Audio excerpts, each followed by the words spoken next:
Good morning बच्चों, कैसे हैं आप लोग। आई होप छुट्टी में बहुत ज़्यादा अच्छे से स्टडी कर रहे होंगे, टाइम वेस्ट बिल्कुल भी नहीं कर रहे होंगे। तो आज आपका कृषि क्षेत्र में आगे बढ़ेंगे और कोशिश करेंगे कि कल ये चैप्टर समाप्त हो जाए। जितने भी इम्पोर्टेंट पॉइंट्स हैं वो आप लोगों को मैं प्रोवाइड कर सकूं, पूरा प्रयास है मेरा, जो आपके एग्जाम में आपके लिए यूजफुल हो, हेल्पफुल हो और काफ़ी जो है आप उसको बेहतर कर सकें। तो चलिए बच्चों, आज के टॉपिक का शुरुआत करते हैं। और आज के टॉपिक में जो आपका पहला हेडिंग है भारत की प्रमुख फसलों के नाम। ये बहुत ही आज इम्पोर्टेंट है क्योंकि छोटे एग्जाम्स हो या बड़े एग्जाम्स हो सब में पूछे जाते हैं, लेकिन इसमें जो आता है वो ज्यादातर कूट में आता है या इंडिविजुअल भी पूछा जाता है। और ये काफी आसान भी है, लेकिन इसमें कुछ ऐसे फसल हैं जिनका बच्चे नहीं समझ पाते हैं कि इनको रबी में रखा जाए या खरीफ में। जायद की फसलों में तो ज्यादा प्रॉब्लम नहीं होती है, लेकिन खरीफ और रबी की फसलों में बच्चों को मोस्टली प्रॉब्लम हो जाती है। तो यहाँ पे पहले हम देखेंगे खरीफ की फसल। खरीफ की जो फसल है ये मानसून के मौसम में यानी कि बारिश के मौसम में बोई जाती है। जून जुलाई में इसको बोया जाता है और सितंबर अक्टूबर तक इसको जो है काट लिया जाता है। इसको ज्यादा बारिश की जरूरत होती है, ज्यादा गर्मी की जरूरत होती है। और इसमें जो महत्वपूर्ण फसल है जो ज्यादातर एग्जाम में पूछे जाते हैं वो आप देख सकते हैं, मक्का है, बाजरा है, चावल तो वेरी वेरी इंपॉर्टेंट, ये तो बहुत ज्यादा इंपॉर्टेंट है। इसके अलावा ज्वार है, बाजरा है, मक्का है। कपास में बच्चे कंफ्यूज होते हैं, कपास भी आपका जो है खरीफ की फसल है। और सोयाबीन और मूंगफली, ये आजकल बहुत ज्यादा पूछता है कि कपास, सोयाबीन और मूंगफली किस फसल में आता है, तो बहुत ज्यादा पूछता है। इसको जरूर आप लोग हाईलाइट कीजिएगा, इसमें कंफ्यूजन नहीं होना चाहिए कि आपका जो कपास है, मूंगफली और सोयाबीन है ये आपके खरीफ के फसल में ही आता है। ये कुछ फसलें हैं जो बहुत इंपॉर्टेंट है, इसको ध्यान देंगे आप। अब नेक्स्ट है रबी की फसल। रबी की फसल आप जानते हैं ये ठंडक के मौसम में यानी कि ठंडक की शुरुआत होने के टाइम में होता है। जहां आपने देखा कि जो जायद की फसल है वो दक्षिण पश्चिमी मानसून के आने के दरमियान यानी कि बारिश के मौसम में होता है। वहीं आपका जो रबी का फसल है वो उत्तर पूर्वी मानसून जो यानी कि लौटता हुआ मानसून जो होता है शीत ऋतु में, उस समय वो उसके लिए काफी फायदेमंद होता है। और ये अक्टूबर नवंबर में इसकी बुआई होती है और इसको मार्च अप्रैल तक काट लिया जाता है। इस फसल को बहुत ज्यादा ना तो तापमान की जरूरत होती है और ना ही बहुत ज्यादा वर्षा की जरूरत होती है। इसको शुष्क और शीत ऋतु की जरूरत होती है। और इसमें जो महत्वपूर्ण फसल है जो अक्सर एग्जाम में आता है उसमें आप जानते हैं गेहूं है, मटर है और चना है। इसके अलावा कुछ भी और भी इम्पोर्टेंट है, जैसे आप देख सकते हैं सरसों है, आलू है। ये सारी चीजें आप लोगों को पता होनी चाहिए, बहुत ज्यादा ये एग्जाम में आता है, कोर्ट में भी आता है, इंडिविजुअल भी आता है। और जो आपका तीसरा है ये जायद की फसलें हैं जो कि गर्मियों में उगाए जाते हैं। इनको बहुत ज्यादा बारिश की तो जरूरत नहीं होती, लेकिन हाँ इनको मतलब जो है थोड़ी गर्मी की जरूरत होती है। और ये मार्च अप्रैल में बोए जाते हैं और मई जून तक इनको काट लिया जाता है। और ये काफी आसान है क्योंकि इसमें आप देखेंगे तो बहुत ज्यादा नहीं है। मौसमी फसलें हैं, सब्जियां हैं, खरबूज है, तरबूज है, खीरा है, ककड़ी है, करेला है, लौकी है। ये सारी चीजें जो है वो आपकी आती है जायद की फसलों में। इसके अलावा कुछ फसलें हैं जो व्यापारिक फसलें हैं। व्यापारिक फसलों में 4 तरीके की फसल है। पहला है तिलहनी फसलें और दूसरा है जो है शर्करा वाली फसलें, तीसरा है रेशे वाली फसलें और चौथा है पेय पदार्थ। यानी कि जो आपके व्यापारिक कृषि क्या होती है, वो कृषि जिसे हम बेचने के लिए या व्यापार के लिए उत्पादन करते हैं, उन फसलों को हम व्यापारिक कृषि के अंतर्गत रखते हैं। जिसमें आप देख सकते हैं महत्वपूर्ण फसलें कौन कौन सी हैं। तो तिलहन में आप देखेंगे तो मूंगफली, सब्जी, तिल और सूरजमुखी, इन सारे जो है चीजों को हम क्या करते हैं, बेचने के लिए मोस्टली उत्पादन करते हैं या व्यापार के लिए करते हैं। जिसमें आप देख सकते हैं यहाँ से इससे तेल मिलता है, तिल से भी, मूंगफली से भी और आपका सूरजमुखी से भी होता है। और यहाँ पे आप जो है सोयाबीन भी कर सकते हैं, सोयाबीन। तो ये जो है फसलें आपकी, ये आपको तेल प्रदान करती हैं या तेल वाली फसलें हैं, इंपॉर्टेंट है। और जो दूसरा है वो आपका है शर्करा यानी कि जो गन्ना और चुकंदर वाली फसलें होती हैं, ये इंपॉर्टेंट है। तो आप इसको जो है नोट करेंगे। हाँ, ये आपका जो है तीसरी फसल है रेशे वाली फसलें। रेशे वाली फसलों में आपको पता है बच्चों जूट, कपास और जो है सनई होता है, ये इम्पोर्टेंट है, जूट, कपास और सनई। यानी कि इनसे जो होता है वो रेशा प्राप्त होता है और उन रेशों से जो है अलग अलग उत्पाद बनाए जाते हैं। जैसे जो आपका कपास है, इसके रेशों से आपका कॉटन के कपड़े बनते हैं, जो कि एक कच्चा माल है और उद्योग धंधों में इसका उपयोग करके नए नए जो उत्पाद बनाए जाते हैं। दूसरा जो आपका जूट है, यानी कि इससे भी पटुआ के रूप में कच्चा माल प्राप्त होता है और उससे रस्सी, बोरे, चप्पल, बैग्स, बहुत सारे उत्पाद बनाए जाते हैं। ये रेशे वाली फसलें हैं। और इसके अलावा सनई भी आपका रेशे वाला फसल है। नेक्स्ट है आपका पेय पदार्थ या पेय फसलें, यानी कि जो हम पीने के उपयोग में लाते हैं, जैसे चना और कहवा। कहवा को कॉफी भी कहा जाता है। तो ये जो फसलें हैं ये पेय पदार्थ में ली जाती हैं। ये 4 तरह के व्यापारिक फसलें हैं, जिसमें आपने देखा तिलहनी फसलें और शर्करा वाली फसलें, यानी कि जिसे मीठे के रूप में हम उपयोग में लाते हैं। और तीसरा जो है आपका रेशे वाली फसलें, जिनसे वस्त्र और बाकी उद्योग में उपयोग आता है। और चौथा आपका पेय है, जिसमें मोस्टली जो है वो चाय और कॉफी को लिया जाता है। ये काफी इंपॉर्टेंट है, इसको आप लोग ध्यान देंगे। आगे जो हम है दिया है कृषि के बारे में, इसके बारे में भी देख लेते हैं। जैसे इसमें आप देख सकते हैं जेनेटिक मॉडिफाइड फसलें। जेनेटिकली मॉडिफाइड फसलें क्या होती हैं? ऐसी फसलें जिसमें जो है एक फसल के जिन को दूसरे फसल के जिन से इस तरीके से कि मिश्रण कर दिया जाता है या संयोजन कर दिया जाता है और एक नए तरीके का फसल जो है बनकर तैयार होता है, जो उत्पादकता ज्यादा होता है, जिसमें पौष्टिकता ज्यादा होती है, जिसमें जो है कीटनाशक मतलब नहीं डालने की जरूरत होती, या वो कीटाणु या विषाणु रोधी होते हैं। ऐसे फसलों का आजकल बहुत ज्यादा ट्रेंड बढ़ रहा है। हालांकि ये फसलें कभी कभी इंसान के सेहत के लिए फायदेमंद नहीं होती, क्योंकि ये जिन परिवर्तन करके बनाई जाती हैं, तो कभी कभी इंसान के सेहत पे इसका दुष्परिणाम भी देखने को मिलता है और इंसान के जीनों में परिवर्तन करना शुरू कर देते हैं। ऐसे बहुत सारी फसलें सामने आई थी जिनको बैन कर दिया गया था। तो ये जो जिन परिवर्तित करके बनाए जाते हैं फसलें, ये कभी कभी अच्छे भी साबित होते हैं, क्योंकि ये उत्पादकता भी ज्यादा देते हैं, पौष्टिक भी होते हैं और खाने में इनका टेस्ट भी अच्छा होता है। तो इस वजह से जिनको परिवर्तित करके बहुत सारे फसल बनाए गए हैं, जैसे बीटी बैगन, जैसे बीटी कपास, और आप देखेंगे मक्का और सोयाबीन के तो ऐसे फसलें बनाई गई हैं कि उनपे जो कीटाणु और वायरस का असर नहीं होता है, या वो कहीं एक तरीके से कि खरपतवार भी इसमें नहीं उगता है, वो खरपतवार नाशक भी होते हैं। तो ये जो है नए नए टेक्नोलॉजी का उपयोग करके फसलों में नया परिवर्तन किया जा रहा है। ये इसके कभी कभी बहुत फायदे भी होते हैं, कभी कभी नुकसान भी सामने आता है। तो ये नई प्रौद्योगिकी है जो कृषि के क्षेत्र में उपयोग में आजकल लाया जा रहा है। नेक्स्ट जो है आपका बागवानी फसलें। एक होता है बागवानी फसलें, एक होता है बागवानी फसलें। बागवानी फसलों में आप देखेंगे तो फल आती हैं, सब्जियां आती हैं और जो है इस तरह की कृषि आती है। लेकिन जो आपकी बागवानी होती है, जो बागवानी होती है, इसमें आपका चाय कहवा आता है, यानी कि चाय और कहवा के बागान होते हैं, तो इनको जो है बागानी फसलें कहा जाता है। और जो फल होते हैं, सब्जियां होते हैं, फूल होते हैं, इन सबको बागवानी में रखा जाता है। इसमें मसाले भी आते हैं, नारियल वगैरह भी आते हैं, ये सारे आपके बागवानी में आएंगे। लेकिन बागानी आएगा तो उसमें चाय और कहवा आ जाएगा, जो बागानी फसलों में आते हैं। ये फसलें भी ज्यादातर जो है ज्यादा पैसा अर्न करने के लिए या कहीं कम टाइम में ज्यादा जो है पैसे प्राप्त करने के लिए किए जाते हैं, यहाँ की बागानी फसलें होती हैं। इनको बढ़ावा देने के लिए गवर्नमेंट ने जो है एक योजना भी लाई थी, बागानी जो है फसलों को प्रोत्साहन करने के लिए 2005-06 में। ये भी इम्पोर्टेंट है। बागानी मिशन के तौर पे उन्होंने एक योजना लाया था कि इन फसलों को प्रोत्साहन किया जाए ज्यादा से ज्यादा, ताकि किसानों को फायदा हो और उसको जो है सही समय पे सही जगह पहुंचाया जाए। तो प्रोत्साहन के लिए गवर्नमेंट ने 2005-06 में योजना भी लाया था बागानी मिशन के नाम पे। तो ये बागवानी मिशन जो है बहुत इंपॉर्टेंट है बागवानी फसलों के प्रोत्साहन के लिए। 2005 और 2006 के दरमियान जो है बागवानी मिशन आया था, जो गवर्नमेंट ने लेके आया, काफी इंपॉर्टेंट है। जो आपका तीसरा है अनुबंध आधारित कृषि। अनुबंध मीन्स होता है समझौता, यानी कि वो कृषि जो समझौते पर आधारित हो, अनुबंध पर आधारित हो, उसे अनुबंध आधारित कृषि कहते हैं। इस कृषि में जो है क्या होता है, ये आजकल आप देख रहे होंगे न्यूज में भी चर्चा में है, अनुबंध आधारित कृषि। इसमें जो कंपनी होगी या जो संस्था होगी वो किसानों के साथ अनुबंध करेगी और पहले से ही उनसे डिसाइड करेगी कि वो कौन सा फसल उत्पादन करेंगे, कितनी मात्रा में उत्पादन करेंगे और उसका रेट क्या होगा, यानी कि उसका दाम क्या होगा। तो वो दाम या तो वो लोग पहले से फिक्स कर देंगे कि हम आपको इतने रेट में आपके अनाज को खरीदेंगे, या फिर वो ये कहेंगे कि जो उस समय मार्केट प्राइस होगा हम उस प्राइस पे आपके अनाज को खरीदेंगे या आपके जो उत्पाद होगा उसको हम खरीदेंगे। तो ये पहले से ही निर्धारित हो जाता है कि किसान क्या उत्पादन करेगा और कितना उत्पादन करेगा और कितने में जो है अपने उत्पाद को बेचेगा कंपनी या संस्था को। इसमें किसान का मतलब मर्जी नहीं होती है कि वो क्या उत्पादन करेगा, बल्कि ये कंपनी या संस्था डिसाइड करती है कि उत्पादन क्या किया जाएगा और कितना किया जाएगा और उसका रेट क्या होगा। तो ये सारे जो है ये अनुबंध कृषि के अंतर्गत आते हैं।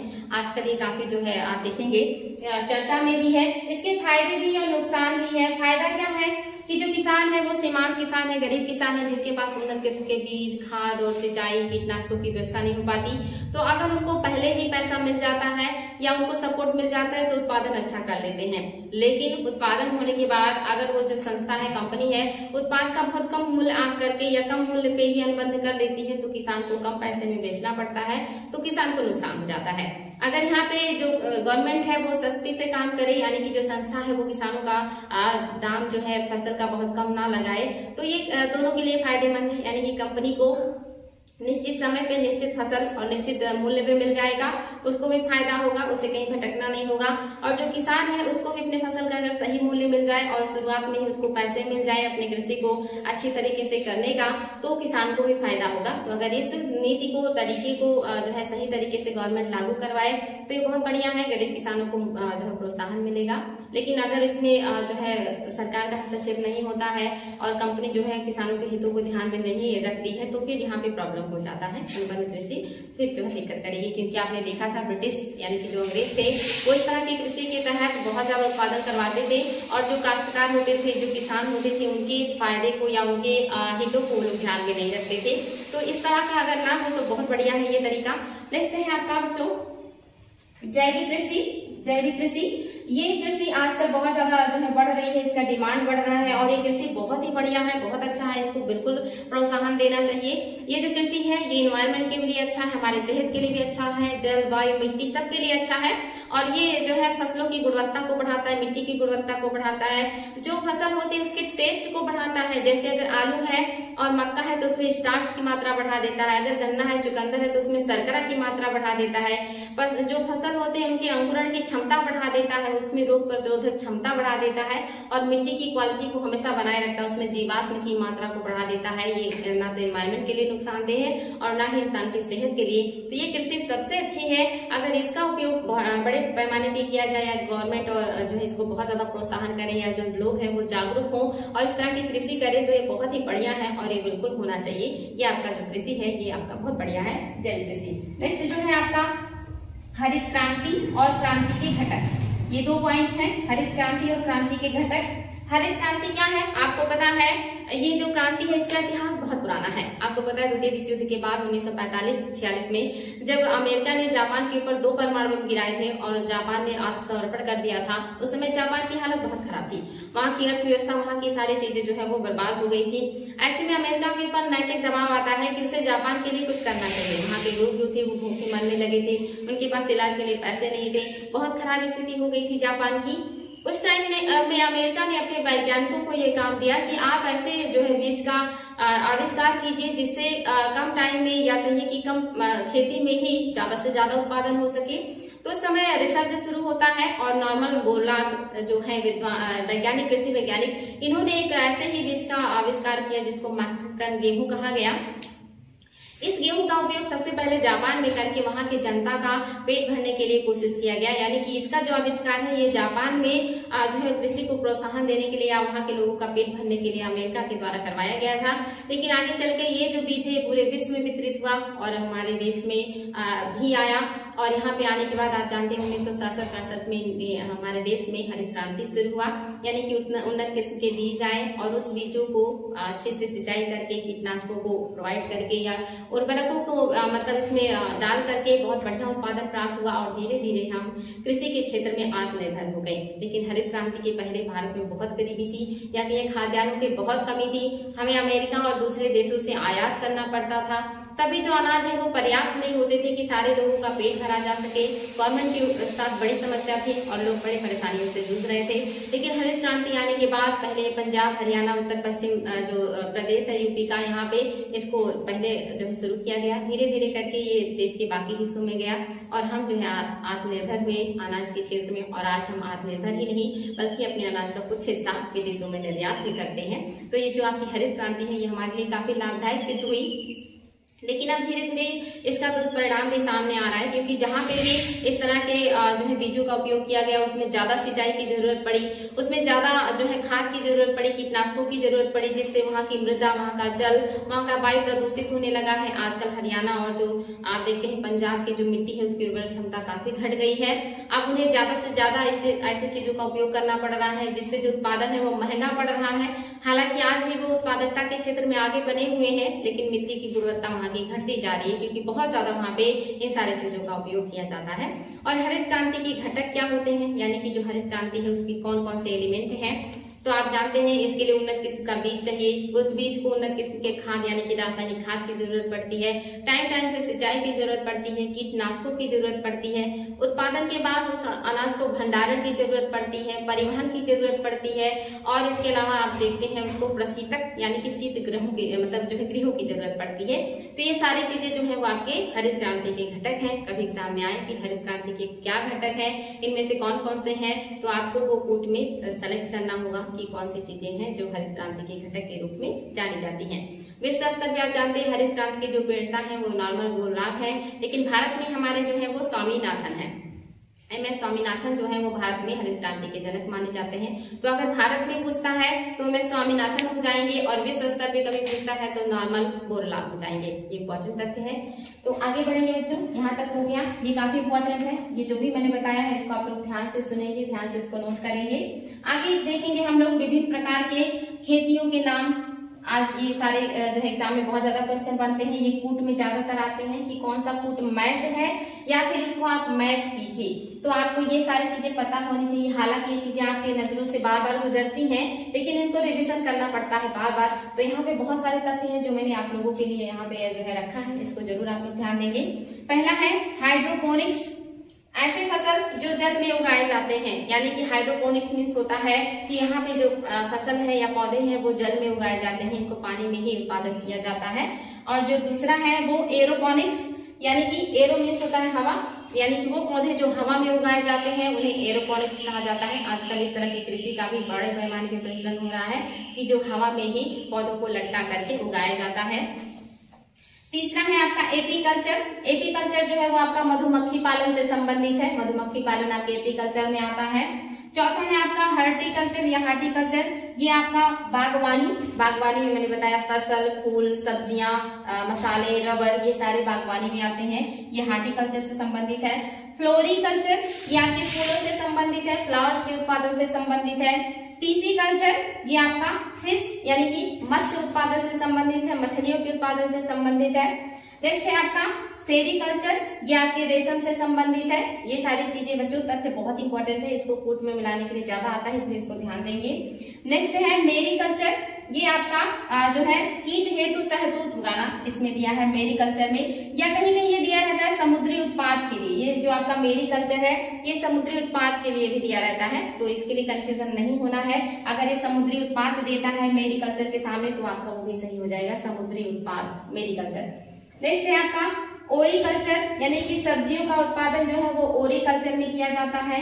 नेक्स्ट है पोमीकल्चर, यानी कि ये फलों के उत्पादन से संबंधित है। और नेक्स्ट है बीटीकल्चर, ये अंगूर उत्पादन से संबंधित है, बीटीकल्चर। और वर्मीकल्चर, ये आपका केचुआ पालन से संबंधित है। वर्मी कंपोस्ट खाद भी आता है, तो आप याद कर सकते हैं जो वर्मी कल्चर है वो कछुआ पालन से संबंधित है। नेक्स्ट जो है आपका भारत में विभिन्न प्रकार की क्रांतियां, कौन कौन सी क्रांतियां हैं जो अलग अलग क्षेत्र में भारत में लाई गई थी, जिसकी वजह से उस क्षेत्र में उत्पादकता में वृद्धि हुई थी या उत्पादन हमें अच्छा प्राप्त हुआ था। तो आप इसमें देख सकते हैं नीली क्रांति आपका मत्स्य पालन से संबंधित है, इसी को आपने देखा फिशिकल्चर में भी आपने देखा था। ये नीली क्रांति जो है आपका मत्स्य उत्पादन से संबंधित है। हरित क्रांति जो है आपका कृषि उत्पादन से संबंधित है, अभी मैंने उसको आपको डिटेल में बताया है। श्वेत क्रांति जो है ये दुग्ध उत्पादन से संबंधित है, और इसके जो जनक है वो वर्गीस कुरियन है, और इन्होंने गुजरात में दुग्ध उत्पादन में बहुत बड़े पैमाने पे काम किया था। अमूल दूध जो है ये श्वेत क्रांति के बाद ही आया था, तो जो अमूल है ब्रांड गुजरात का, ये इसी क्रांति का नतीजा है। कृष्ण क्रांति, ये पेट्रोलियम से संबंधित है, बहुत ही इंपॉर्टेंट है। पेट्रोलियम जो उत्पाद होते हैं उसको कृष्ण क्रांति के अंतर्गत रखा जाता है। जो आपका लाल क्रांति है ये मांस और टमाटर के उत्पादन से संबंधित है, मीट और टमाटर इसके अंतर्गत आता है। सुनहरी क्रांति में आपका बागवानी और शहद, इसके अलावा फल उत्पादन आते हैं। ये आपकी सुनहरी क्रांति के अंतर्गत आते हैं। ये नई क्रांति है, इसको ध्यान देंगे आप लोग। धूसर क्रांति, ये रासायनिक उर्वरकों के उत्पादन से संबंधित है। धूसर क्रांति जो है ये रासायनिक उर्वरक से संबंधित है। गुलाबी क्रांति, ये आपके प्याज, झींगा और औषधियों के उत्पादन से संबंधित है। प्याज, झींगा और औषधि उत्पादन जो है वो आपका गुलाबी क्रांति के अंतर्गत आता है। नेक्स्ट है भूरी क्रांति। भूरी क्रांति जो है आपका चमड़ा उत्पादन और कोको उत्पादन से संबंधित है। ये सारी क्रांतियां आप लोगों के लिए नई होंगी, इनको जरूर ध्यान दीजिएगा बार बार। नेक्स्ट है रजत क्रांति। रजत क्रांति में आपका अंडा और कुक्कुट पालन आता है, यानी कि मुर्गी पालन आता है और अंडा आता है आपका रजत क्रांति में। इसके अलावा पीली क्रांति या पीत क्रांति, इसमें आपका तिलहनी फसलें आती हैं। जितनी भी फसलों से हमें तेल प्राप्त होता है वो पीत क्रांति या पीली क्रांति के अंतर्गत पाए जाते हैं। नेक्स्ट है गोल क्रांति, ये तो बहुत आसान है। आलू का उत्पादन जो है वो आपका गोल क्रांति के अंतर्गत होता है। नेक्स्ट है रजत रेशा। एक है रजत क्रांति और दूसरा है रजत रेशा क्रांति। इसमें रेशा वर्ड जुड़ा है तो ये कपास उत्पादन से संबंधित हो जाएगा। कपास जो है उसको रजत रेशा के अंतर्गत रखा गया है। नेक्स्ट है आपका स्वर्ण रेशा क्रांति, यानी कि ऐसा रेशा जो स्वर्ण कलर का हो, गोल्डन कलर का हो, तो ये आपका आ जाएगा जूट, जिसको पटसन कहा जाता है। इसका कलर गोल्डन होता है, इसीलिए इसको स्वर्ण रेशा क्रांति के अंतर्गत रखा गया है। सदाबहार क्रांति, यानी कि ऐसी क्रांति जो सदाबहार हो, जिसमें आप देख सकते हैं जैविक खेती को प्रोत्साहन दिया जाता है, जिससे जो किसान है उनकी फसलों का उचित मूल्य दिलाया जा सके और उत्पादन को बढ़ाया जा सके। इनसे संबंधित है आपका सदाबहार क्रांति। वेरी वेरी इंपॉर्टेंट, क्योंकि आपकी जैविक कृषि को आजकल बहुत ज्यादा प्रोत्साहन दिया जा रहा है, तो ये आप लोग जरूर ध्यान देंगे, सदाबहार क्रांति। इसके बाद है सेफ्रॉन क्रांति। सेफ्रॉन जो है ये केसर के उत्पादन से संबंधित है, ये भी बहुत इंपॉर्टेंट है, इसको भी आजकल एग्जाम में बहुत ज्यादा पूछ रहा है। सेफ्रॉन क्रांति केसर उत्पादन से संबंधित है। इसके अलावा कुछ और क्रांतियां हैं बच्चों, जैसे आप यहाँ देख सकते हैं हरित सोना क्रांति। बांस उत्पादन को जो है हरित सोना, क्योंकि ये ग्रीन कलर का होता है, इसे ग्रीन गोल्ड कहा जाता है। इसको बजट में ग्रीन गोल्ड का नाम दिया गया है, इसीलिए इसको हरित सोना क्रांति कहा गया। इसका उत्पादन बड़े पैमाने पर बढ़ाया जा रहा है, इसको हम जो है विदेशों को भी निर्यात करते हैं। अमृत क्रांति, नदी जोड़ परियोजना को ही अमृत क्रांति कहा जाता है। ये भी बहुत इंपॉर्टेंट है कि अमृत क्रांति क्या है। तो नदियों को जोड़ने की जो शुरुआत की थी अटल बिहारी जी ने, इसी को जो है नाम दिया गया है अमृत क्रांति का। नेक्स्ट है सूर्योदय क्रांति। आजकल इलेक्ट्रॉनिक जो उद्योग धंधे हैं बहुत तेजी से बढ़ रहे हैं, तो ये जो आता है आपको इसको रखा गया है इलेक्ट्रॉनिक उद्योग का विकास हेतु तो जो क्रांति लाई गई है वो सूर्योदय क्रांति है। ये भी बहुत इंपॉर्टेंट है, क्योंकि आजकल सूचना प्रौद्योगिकी और इलेक्ट्रॉनिक उत्पादों का जो विकास है बहुत ज्यादा बढ़ गया है, इसलिए इसको आप लोग जरूर ध्यान देंगे। नेक्स्ट है बादामी क्रांति, ये आपका मसाला उत्पादन से संबंधित है, तो ये भी इम्पोर्टेंट है। मसाला उत्पादन जो है वो आपका बादामी क्रांति से संबंधित है। और नेक्स्ट है आपका इंद्रधनुषीय क्रांति, क्योंकि इंद्रधनुष में 7 रंग होते हैं, यानी कि काफी कलरफुल होता है। तो इसमें आप देखेंगे सभी क्षेत्रों के उत्पाद में वृद्धि करने का कोशिश किया गया है। ओवरऑल जितने भी क्षेत्र है सबको इसमें लिया जाता है इंद्रधनुषीय क्रांति में। तो ये सारी चीजें बहुत इंपॉर्टेंट है। कुछ और भी टर्म्स जो एग्जाम में पूछे जाते हैं, कुछ और भी पॉइंट्स, उनको भी हम आपको डिस्कस करेंगे, जिसमें आप देख सकते हैं जीरो टिलेज कृषि। ये आजकल बहुत ज्यादा चर्चा में है, जीरो टिलेज कृषि। इसमें क्या होता है, यहाँ पे जो खेती होती है उसकी जुताई नहीं की जाती है, बिना जुताई की ही कृषि की जाती है। और यहाँ पे जो फसल होता है, यानी कि फसल को काटने के बाद उसका जो अवशेष होता है, उसका दाना निकाल लेने के बाद उस फसल के अवशेष को खेत में ही बिछा दिया जाता है या खेत में छोड़ दिया जाता है।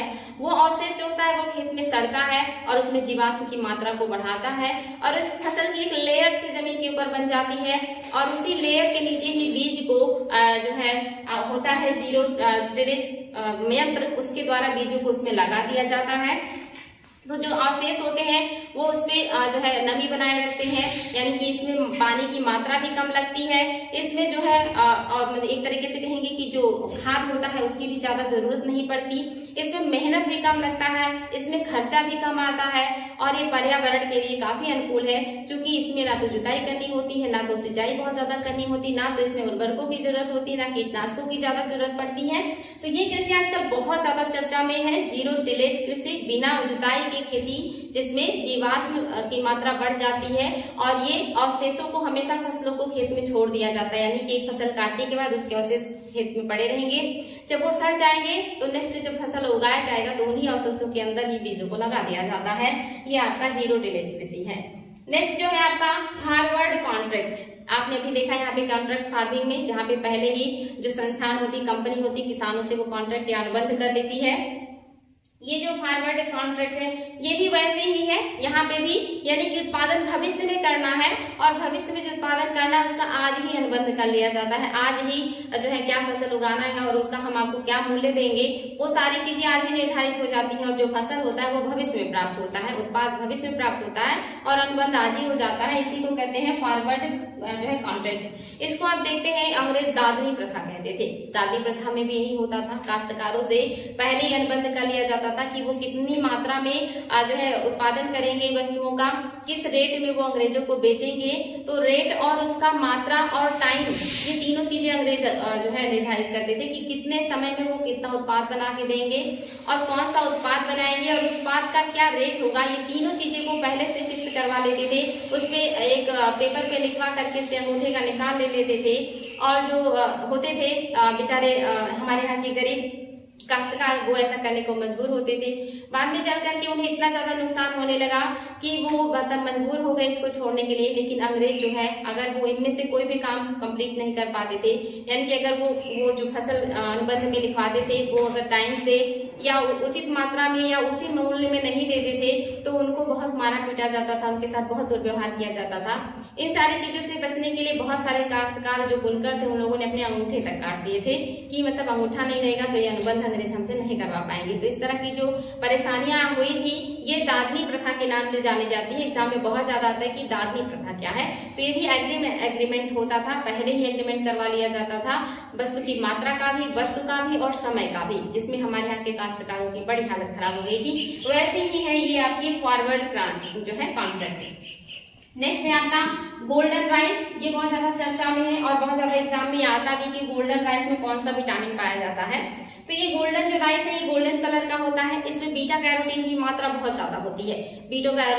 जो बीटा कैरोटीन है उसकी मात्रा अधिक होने की वजह से इसका कलर जो है वो पीला होता है और इसका सेवन करने के बाद ये हमारे शरीर में विटामिन ए में परिवर्तित हो जाता है और शरीर में विटामिन ए की कमी को पूरा करता है। ये काफी जो है पौष्टिक और हेल्दी माना जाता है।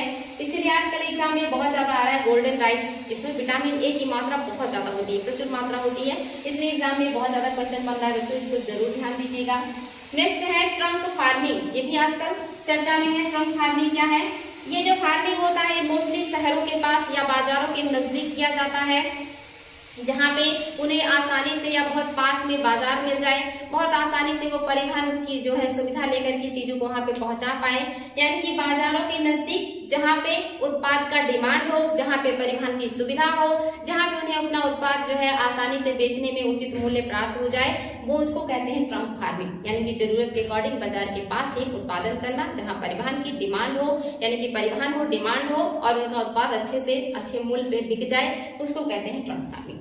तो बच्चों इतनी सारे पॉइंट्स मैंने आज आप लोगों को बताए हैं। जो भी बचे हैं उसको कल मैं जरूर डिस्कस कर दूंगी और कोशिश करूंगी कि जितने भी इंपॉर्टेंस हैं कुछ भी ना छूटे। आप लोग बहुत अच्छे से मेहनत कीजिए, बार बार रिवीजन कीजिए और अच्छे से पढ़ाई कीजिए बच्चों। मेरा पूरा सपोर्ट है आप लोगों के लिए। आज के लिए रहने देती हूँ। Thank you.